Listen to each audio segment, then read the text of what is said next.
Good morning. We are reconvening. We're at Catahoula Correctional Center. Would the staff there at Catahoula introduce yourself for the record, please?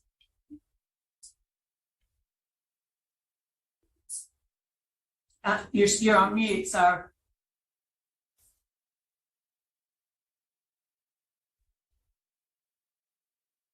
Senator Washington.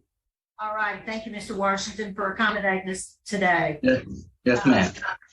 And so let me ask Mr. Bryan, would you introduce yourself? Tell us your name and DOC number.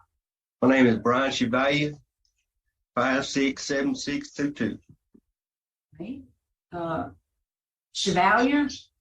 Chevalier or Chevalier, however you want to say it. Okay.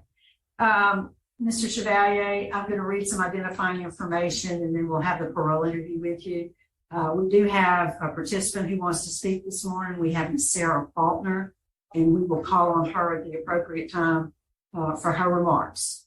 Mr. Chevalier, you're classified as a second felony offender. You're currently serving a 15-year sentence, aggravated battery, possession of methamphetamines, and second-degree battery. Your parole eligibility date was February 3rd, 2020. You had a good time date, August 8th of 2024. Does that sound accurate?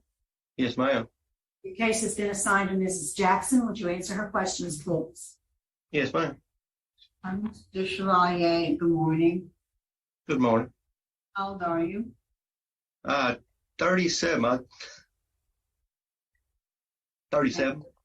And how long have you actually been incarcerated on this charge? August the 16th or 17th make 10 years flat.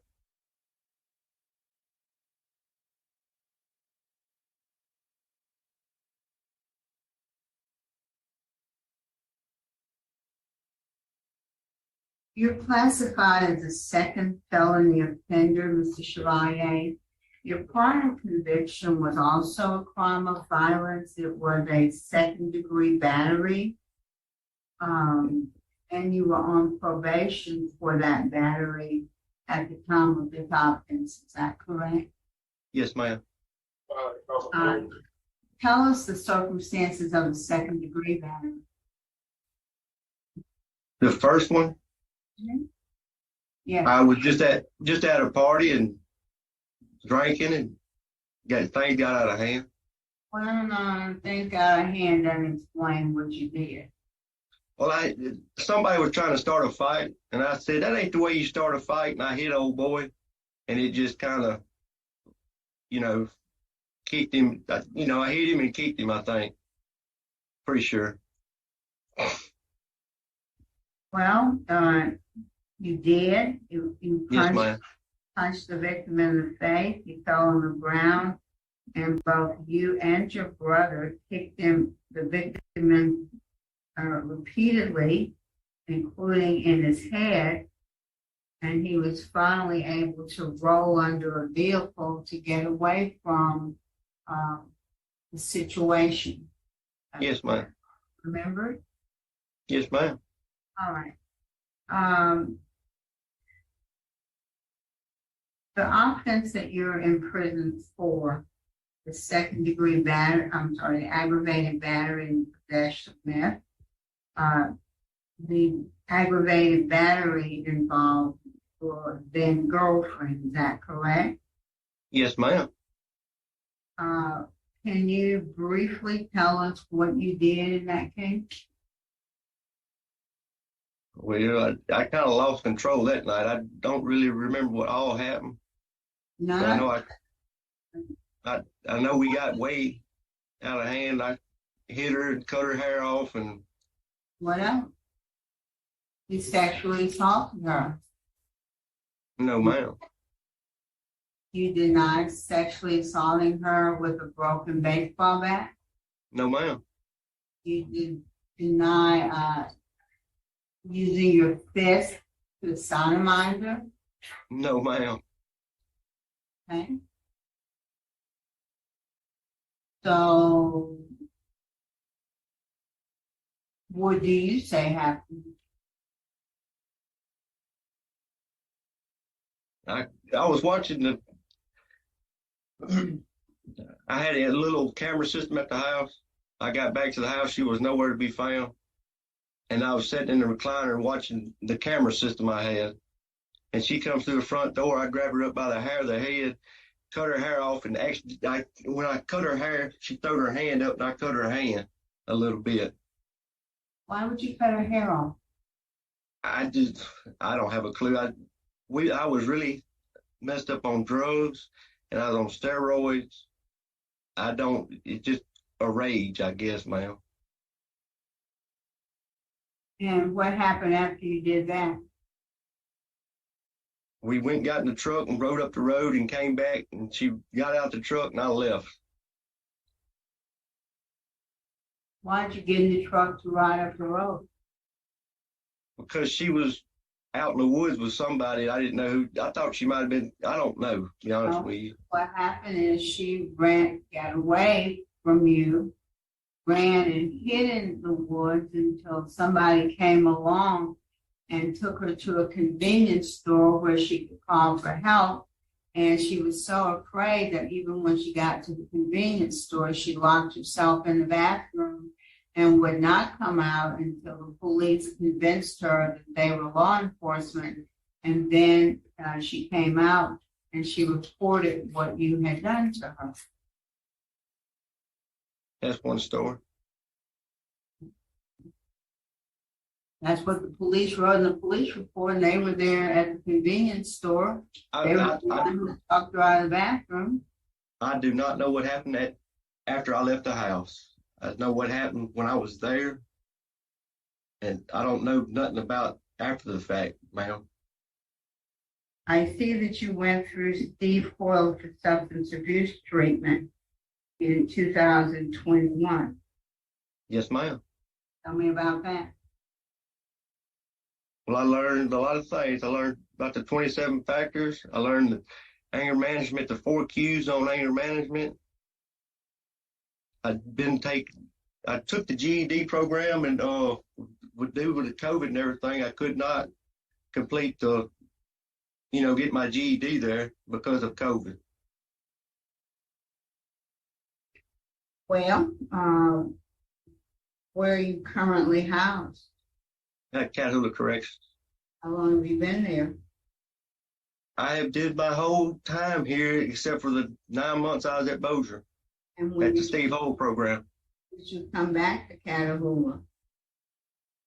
Ma'am? When did you get back from Steve Hoyle? Like June 20th something. Of what year, Mr. Of 21. They don't have a GED program at Catahoula? No, ma'am. They have any programs at Catahoula? I took everything Miss Stevenson would let me take. I took victim impact, anger management.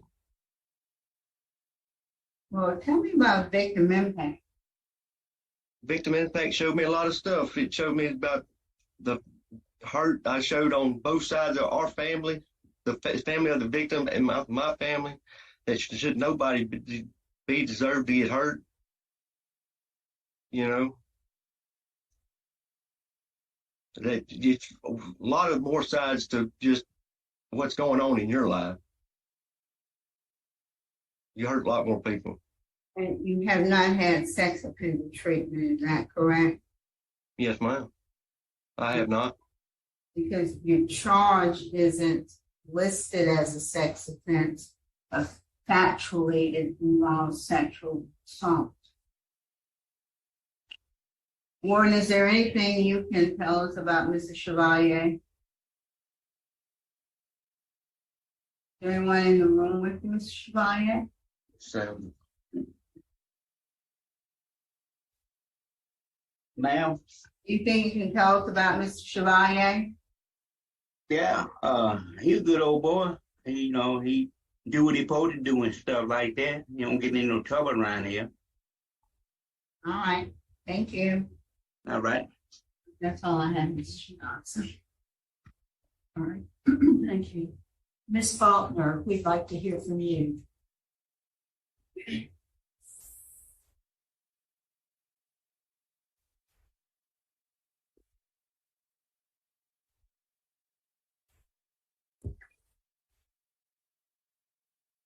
Can you lower your camera a little bit?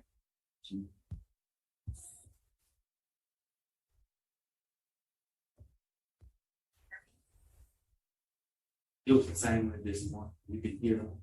But Trying to find the unmute button.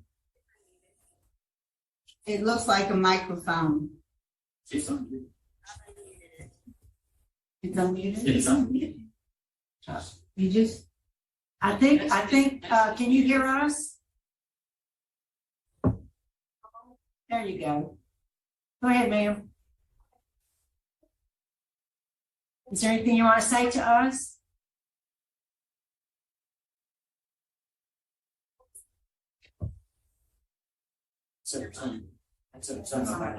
Can you turn your volume up?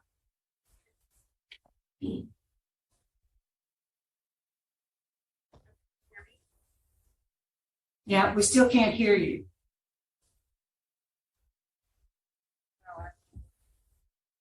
There's something. You can hear it like she's on.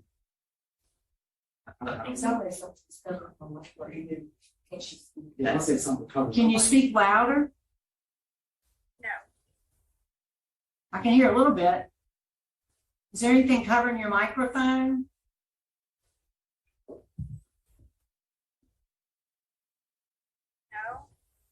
Can you hear me now? That's better. We can hear you some. Go ahead. Just go ahead, I'm good. No, go ahead. Okay. All right. Mr. Chevalier, is there anything you'd like to say to us before we vote?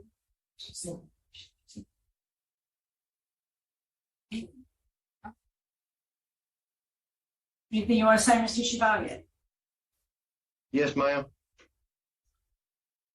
I've been down a long time. I've been in jail more than I have since I turned 18.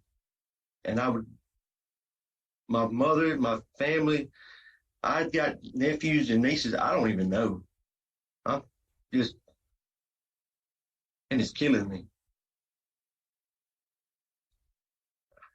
I wasted so much of my life over one mess up one night. I wish I could take that night back, but I can't. You know. That's all I got to say. All right. I think we're prepared to vote. Mrs. Jackson? Mrs. Chevalier, this is a very troubling case. You have a history of really extreme violence, starting with your first conviction, where you and your brother kicked that young man repeatedly in the head, and he had to hide under a truck to protect himself. And then what happened to Ms. Chevalier, which is really terrible, really terrible.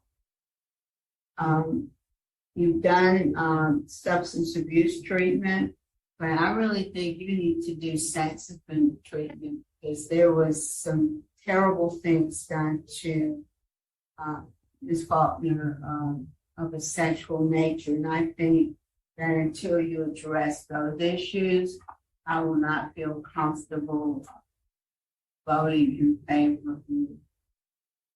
So I'm going to deny you, but recommend that you maybe go back to Steve Hoyle for their sex offender treatment program. So my vote today is to deny. Mr. Freeman? I concur. My vote is the same. I saw you the last time you came up, and I still have the same concerns. My vote today also is to deny. We will make the recommendation, though, that you be moved somewhere where you can get the sex offender treatment. I'm gonna deny. Good luck to you, sir. I'm gonna